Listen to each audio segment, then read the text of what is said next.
마태복음 20장 1절에서 16절까지. 자, 다 찾으셨으면 우리 한 절씩 교도가 돌아가시겠습니다. 천국은 마치 품꾼을 얻어 포도원에 들여보내려고 이른 아침에 나간 집주인과 같으니 그가 하루 한 데나리온씩 품꾼들과 약속하여 포도원에 들여보내고 또 제3시에 나가보니 장터에 놀고 서 있는 사람들이 또 있는지라.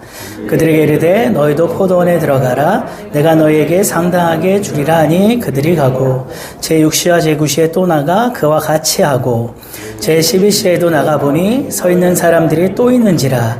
이르되 너희는 어찌하여 종일토록 놀고 여기 서 있느냐. 이르되 우리를 품꾼으로 쓰는 이가 없음이니이다. 이르되 너희도 포도원에 들어가라 하니라. 저물매 포도원 주인이 청지기에게 이르되 품꾼들을 불러 나중 온 자로부터 시작하여 먼저 온 자까지 싹스 주라 하니 제11시에 온 자들이 와서 한 데나리온씩을 받거늘 먼저 온 자들이 와서 더 받을 줄 알았더니 그들도 한 데나리온씩 받은지라. 받은 후 집주인을 원망하여 이르되 나중 온 이 사람들은 1시간밖에 일하지 아니하였거늘 그들을 종일 수고하며 더위를 견딘 우리와 같게 하였나이다. 주인이 그 중에 한 사람에게 대답하여 이르되 친구여 내게 잘못한 것이 없노라. 내가 나와 한 데나리온의 약속을 하지 아니하였느냐. 내 것이나 가지고 가라. 나중 온 이 사람에게 너와 같이 주는 것이 내 뜻이니라. 내 것을 가지고 내 뜻대로 할 것이 아니냐. 내가 선함으로 내가 악하게 보느냐. 이와 같이 나중된 자로서 먼저 되고 먼저 된 자로서 나중되리라. 아멘. 할렐루야. 오늘 2부 예배를 통해서 동일한 말씀을 또 목사님 말씀 증거해 주셨는데 은혜 많이 받으셨죠? 예, 저도 참 은혜 많이 받았습니다. 본문의 말씀의 어떤 메시지는 크게 벗어나지 않을 것 같습니다. 비슷한 말씀이지만 또 다른 은혜로 또 하나님 주실 줄 믿습니다. 예전에 한 3시간 분량의 정말 감동적이고 기억에 남는 영화 신들러 리스트를 본 적이 있습니다. 여러분 보신 분 많이 있으실 겁니다. 독일 나치가 6년간 이 유대인 600만 명을 죽이는 것을 목표로 쉴 새 없이 이제 움직이고 있을 때 이 군수업자였던 오스카 신들러라는 사람이 유대인을 살려내기 위해서 노력하는 과정과 결과를 그려낸 그런 작품이죠. 2차 세계대전 시에 유대인에 대한 이 히틀러의 핍박이 계속되는 가운데 이 오스카 신들러라는 사람이 이제 당시 사업가로서 수용된 유대인들을 이용해서 그릇 제조 공장을 만들고 엄청난 부를 축적했어요. 자, 그런데 돈과 여자만 좋아했던 이 신들러가 유대인에 대한 이 독일인의 이 만행을 목격하고 나서 생명의 귀중함을 깨닫게 됩니다. 자, 그리고 신들러는 수용소의 이 가스실에서 죽을 운명에 처한 1,100명의 유대인을 구하는 그 대가로 자기 전 재산을 내놓죠. 비록 불이하게 번 돈이지만 수많은 유대인의 이 생명을 구하기 위해 나치 간부에게 뇌물로 이제 주어진 것이죠. 마지막 장면에서 신들러가 유대인들과 이제 헤어지면서 자신의 이 자동차를 발견하고는 내가 이 자동차를 팔았으면 10명은 더 살릴 수 있었을 텐데 이렇게 고백을 합니다. 그리고 자신의 손에 끼어져 있던 이 금반지를 또 바라보면서 이걸 팔았더라면 한두 명은 더 살릴 수 있었을 텐데 이렇게 고백을 하죠. 자, 그래서 신들러에 의해서 생명을 건진 신들러 이 리스트 그 명단에 그 유대인 후손 한 6천여 명이 전 세계에 퍼져 살고 있고 또 실제 죽음의 위기에서 건진받은 사람들 중에서 아직도 많은 사람들이 생존하고 있다고 합니다. 자, 오늘 본문은요, 예수님의 천국에 대한 비유의 말씀으로 천국은 마치 포도원에 들어보내려고 이른 아침에 나간 집주인과 같다 이렇게 말씀합니다. 우리가 보통 천국이라 하면 보통 장수적 개념으로 많이 생각을 하잖아요. 그래서 우리가 예수 믿고 죽으면은 앞으로 가게 될 곳, 눈물과 고통이 없는 곳, 아픔이 없는 곳, 너무나 좋은 곳, 이런 곳, 영생복락을 누리 이런 곳으로 우리가 생각을 합니다. 그러면 이 천국은 마치 포도원과 같다 이렇게 말씀하시는 게 좀 더 우리가 이해하기가 좋은데 그렇게 강조하지 않고 포도원보다는 집주인에 대해서 강조를 합니다. 자, 그리고 나서 뭐라고 말하냐면 이른 아침부터 가서 사람들을 포도원에 들여보내려고 하는 집주인과 같다 이렇게 말씀하죠. 그러면 이 주님이 이 천국 비유를 통해서 과연 무엇을 말씀하시고자 하시는지를 우리가 좀 알 필요가 있습니다. 첫 번째는요, 한 영혼이라도 더 구원하시고자 하는 하나님의 이 마음이에요. 자, 본문의 내용은 우리가 읽은 대로 포도원을 가진 이 주인이 품꾼을 구해 일을 시키고 이제 품삯을 주는 내용이잖아요. 자, 그런데 한 번에 직원을 채용한 것이 아니라 우리나라 시간으로는 아침 6시, 9시, 아침 9시, 낮 12시, 그 다음에 오후, 그 다음 3시, 오후 5시. 이렇게 여러 번에 걸쳐서 이 일꾼들을 불러 포도원에 들여보냅니다. 유대인의 통상 노동 시간은요, 새벽 6시부터 저녁 6시까지예요. 자, 주인이, 그리고 나서 그렇게 약속을 하고 또 무엇을 약속하냐면 보통 일용직 임금인 한 데나리온을 약속을 합니다. 요즘으로 치면 한 10만 원 정도 되겠죠, 일당이. 자, 그리고 고용한 사람들과는 그 후에 고용한 사람들과는 품삯을 정하지 않고 그냥 상당한 임금을 주겠다 이렇게 하고 그들을 이렇게 데려옵니다. 그리고 일과가 끝난 저녁에 이제 주인이 일꾼들의 품삯을 나눠주는데 아주 이상하게 늦게 온 사람부터 주는 거예요. 보통은 먼저 온 사람들, 새벽부터 온 사람들에게 먼저 줘야 되는데 늦게 온 사람부터 이렇게 임금을 나눠주는 거예요. 더군다나 제일 마지막에 들어와 1시간 일한 사람, 이 1시간 일한 사람에게도 역시 같이 한 데나리온을 주는 것입니다. 자, 받은 사람은 말할 것도 없거니와 이 임금을 받으려고 둘러있던 이 사람들의 눈이 갑자기 번쩍 눈이 띄었겠죠? 각자가 자기가 받을 돈을 머릿속에서 막 계산하고 입에 침을 삼켰을지 몰라요. 자, 그런데 모두 예상이 완전히 빗나가게 마지막 사람까지 똑같이 한 데나리온씩 주고 청지기는 그 지갑을 딱 닫아버리네요. 자, 아마도 5시에 들어온 사람을 제외하면 나머지 모든 사람이 아마 실망감으로 기분이 상당히 잡쳤을 거예요. 자, 그 가운데 제일 핏대가 오른 사람이 몇 시에 온 사람일까요? 아침 6시에 온 사람이죠. 제일 먼저 온 사람들이 상당히 좀 열이 받았을 것 같아요. 결국은 그가 화를 참지 못하고 불만을 포도인 주인에게 이제 쏟아놓기 시작해요. 어떻게 해질녘에 들어와서 1시간 일한 사람하고 새벽부터 와서 이 뜨거운 때학빛에서 하루 종일 일하고 견딘 우리하고 똑같이 이렇게 임금을 나눠줄 수 있냐는 겁니다. 자, 어찌 보면 우리 상식으로는 이 사람이 그럴만하다는 동정심도 사실 드는 게 정상이죠. 저도 그럴 것 같아요. 자, 그런데 우리가 이 비유를 이렇게 보면 우린 제대로 낚이는 거예요. 포도원 주인이 나중에 온 사람부터 시작해서요, 이 품삯을 나눠준 것은 의도적으로 이런 사람들의 속내가 드러나기 하기 위함이었던 거예요. 자, 그때 포도원 주인의 지극히 아주 침착한 음성이 이 비유의 클라이막스를 보여주는데요. 친구여, 네 것이나 가지고 가라. 나중에 온 이 사람에게 너와 같이 주는 것이 내 뜻이니라. 이렇게 말을 해요. 자, 이 비유의 전체적인 뉘앙스가 어떠냐면요, 마치 포도원 주인이 품꾼에게 포도원 일을 시키려는 이 목적이 아니라 오히려 품꾼을 얻어서 한 데나리온씩을 나눠주려는데 더 이 포도원 주인이 신경을 써요. 돈을 어떻게든 나눠주려고 해요.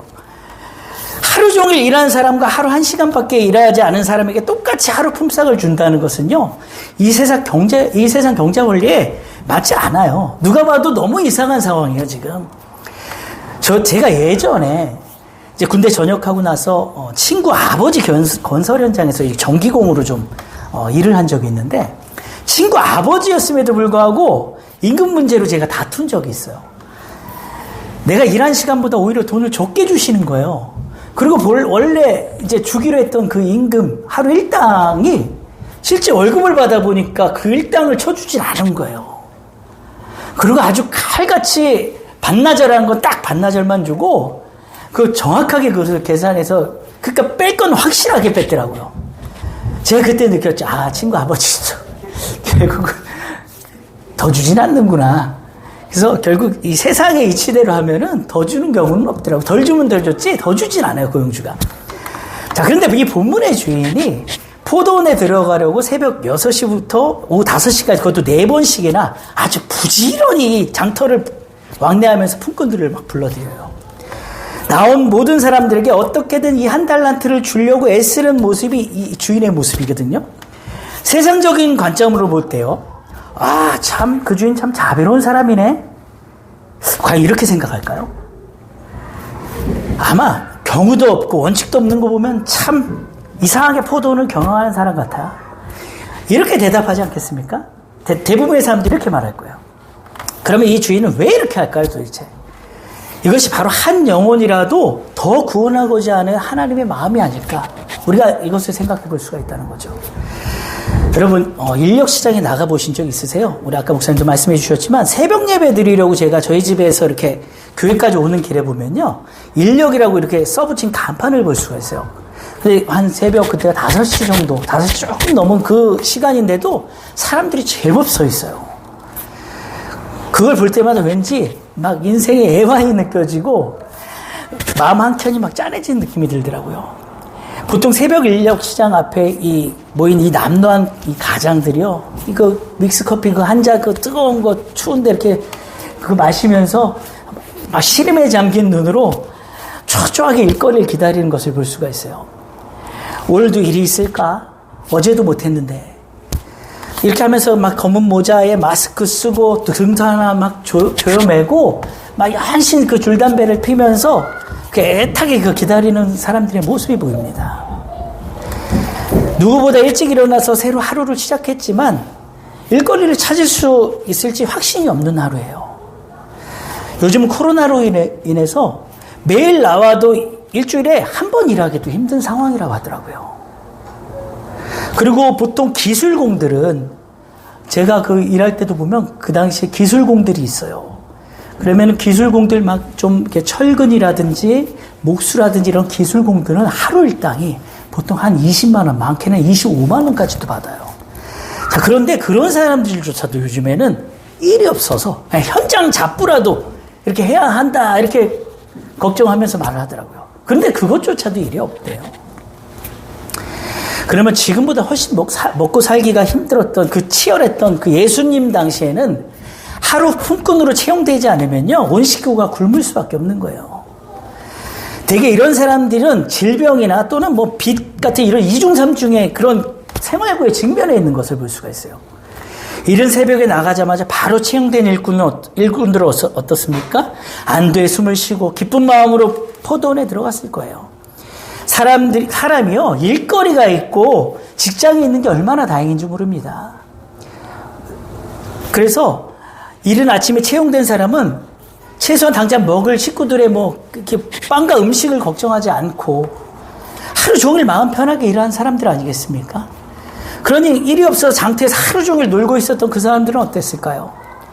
그날 품값을 받아가지 못하면 가족들의 끼니를 때울 수 없는 아주 절박한 그런 사람들이에요.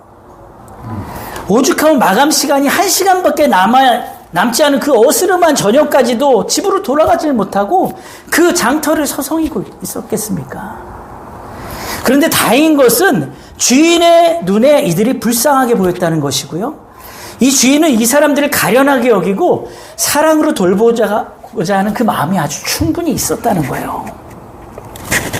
사랑하는 여러분, 우리의 인생들을 우리의 인생들을 늘 불쌍히 보시고 한 영혼이라도 더 구원하시고자 하는 그 주님의 마음을 헤아려 보기 원합니다. 천국은 내가 앞으로 영생 복락을 누려야 할 곳이기도 하지만, 그렇게 좋은 곳이지만 사실은 주님 자체가, 예수 그리스도 자체가 곧 천국이심을 여러분 믿으셨으면 좋겠습니다. 그래서 집주인과 같다라고 얘기하는 겁니다.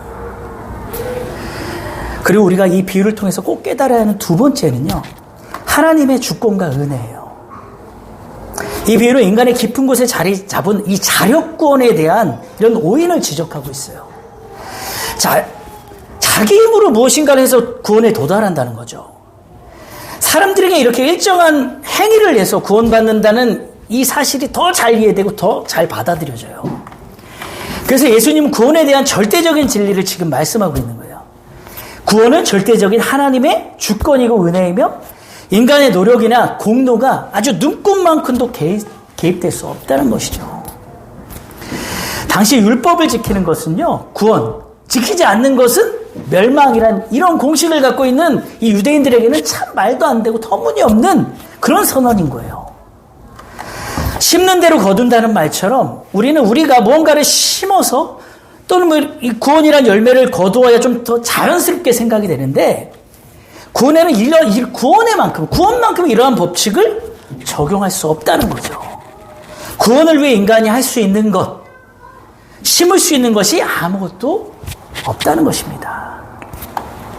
우리는 모두 죄성을 가진 그런 사람들이라서 하나님의 은혜로 우리를 불러주시지 않으셨다면 과연 여기 계신 분들 중에 이곳에 있을 분들이 얼마나 계실까요? 먼저 저부터도 이 자리에 없을 것 같습니다. 저는 제 자신을 너무나 잘 알거든요. 어쩌다 보니 제가 여기 이렇게 나와서 함께 예배하고 하나님 섬기게 되었는데요. 수백 배우는 세상으로 돌아가려고 했던 저를 하나님이 붙들어 주셔서 이렇게 제가 여기 서 있을 수 있는 겁니다.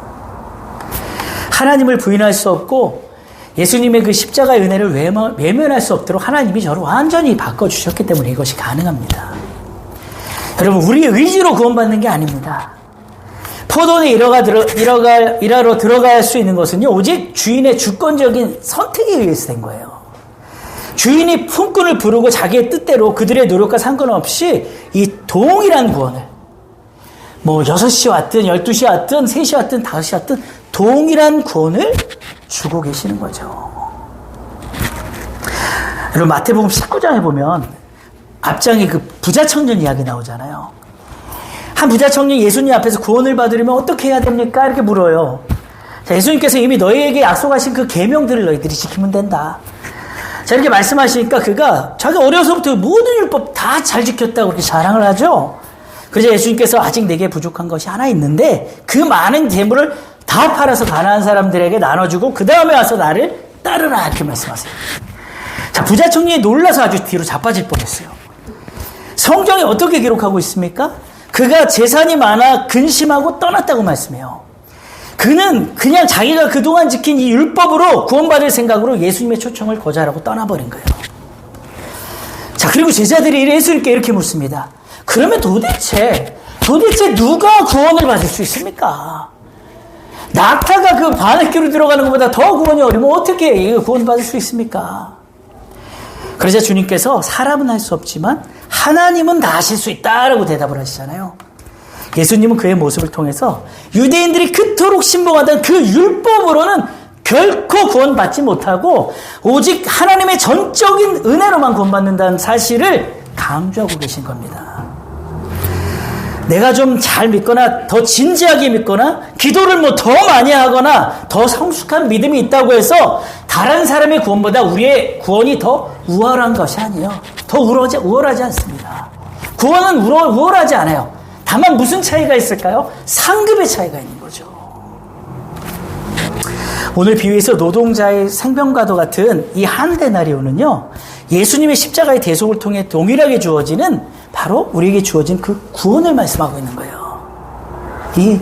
그렇게 이 주인이 주고자 했던 그 한 데나리온이 바로 우리에게 허락하신 구원이라는 거죠.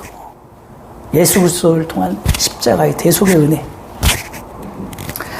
그리고 언제 하나님이 부르실지, 또 얼마나 하나님의 나라를 위해 일하게 할지, 모든 것은요, 하나님의 절대적인 주권 안에서 이루어집니다. 물론 새벽 6시에 들어와서 일한 일꾼들이나 또 앞장서서 교회 위에 봉사하고 앞장서 일하는 분들이 불만이 있을 수 있죠.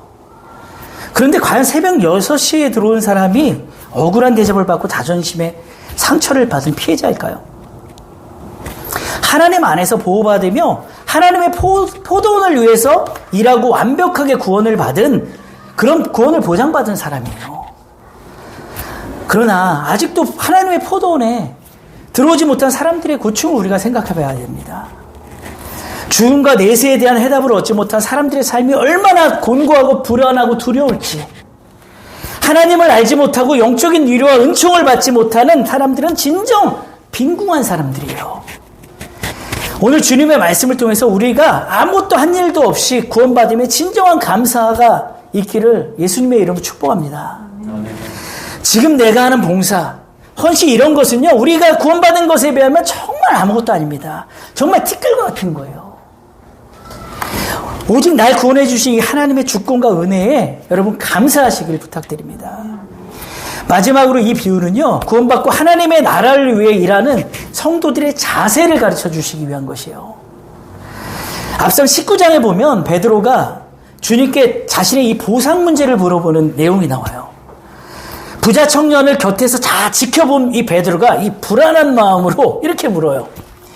주님, 우리가 모든 것을 버리고 주님 따랐는데 그런지 우리가 이제 앞으로 무엇을 얻게 됩니까? 베드로의 의증을 읽어볼 수 있겠죠. 이 말씀에 주님께서 아주 명료하게 헌신에 대한 상급을 약속하시면서 그 다음에 하시는 말씀이 그러나 먼저 된 자로서 나중되고 나중된 자로서 먼저 된다. 이런 말씀 하시는 거예요. 성도들의 헌신에는요, 상급이 있지만 어떤 헌신이냐에 따라서 먼저 될 수도 있고 나중될 수도 있다는 것이죠. 즉 헌신에도요, 잘못된 관점과 이 보상 심리가 있다는 거예요. 먼저 들어온 사람들 마음속에는요, 포도원 주인이 불공평하다는 생각이 있었잖아요. 또 늦게 들어온 사람에 대한 연민이나 동정심이 전혀 없었어요. 여러분, 이것은 곧 하나님의 포도원에서 함께하는 성도들이 보상을 기대하는 어떤 그런 봉사나 비교의식이나 형제에 대한 어떤 차가운 마음을 버려야 한다는 것입니다. 천국은 그런 곳이 아니죠. 하나님의 일터에서 베드로가 나는 저들과 다르다며 가르쳤던 그 우월감과 가졌던 그 우월감과 헌세에서 그것을 인정받고 보상받으려는 그 헌신이라면 반드시 어떻게 되겠습니까? 실족하게 되어 있어요. 먼저 이랬지만 나중에 되는 거죠. 당시 유대 종교 지도자들이 어땠습니까? 그동안 율법을 지키느라 아주 새벽부터 나와서 수고와 더위를 견딘 그들이요, 뒤늦게 예수님의 은총을 받으며 아브라함의 자손을 불리우는 이 세리와 죄인들, 심지어 이제 이방인들까지 그들은 용납을 할 수가 없었어요. 그래서 유대인들이 먼저 택함을 받았지만 이방인인 우리들이, 나중된 우리들이 먼저 구원의 은총을 받게 된 것이죠. 그런데 문제는요, 제자들에게도 또는 심지어 우리들에게도 이 먼저 들어온 자들과 같은 그런 마음이 있다는 것이죠. 나보다 덜 노력한 사람이 잘 되는 것, 그거 절대 못 보겠다는 거예요.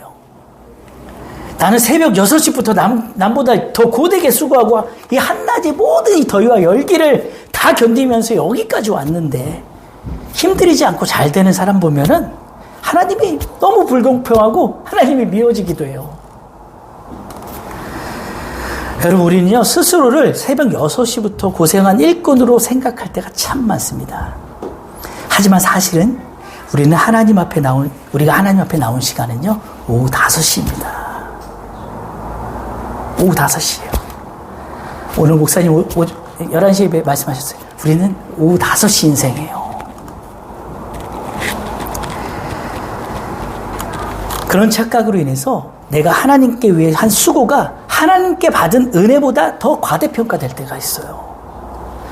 사람에게 마땅한 인정을 못 받거나 기도가 응답되지 않으면 슬그머니 원망이 생기고 우리 속에서, 그리고 시험에 들게 되죠. 리더스 다이제스트의 조사 결과 목사들이 가장 큰 불만이 내가 이만큼 섬겼는데 성도들이 알아주지 않는 거라고 합니다. 반대로 성도들에게 가장 큰 불만은 목사님이 고생하며 내가 이렇게 고생했는데 목사님이 그 고생하고 봉사한 걸 알아주지 않는 것이라고 하더라고요. 여러분, 예수님께서는요, 하나님의 포도원에서 그럴 필요가 없다고 말씀하세요. 하나님이 얼마나 부유하신 분입니까?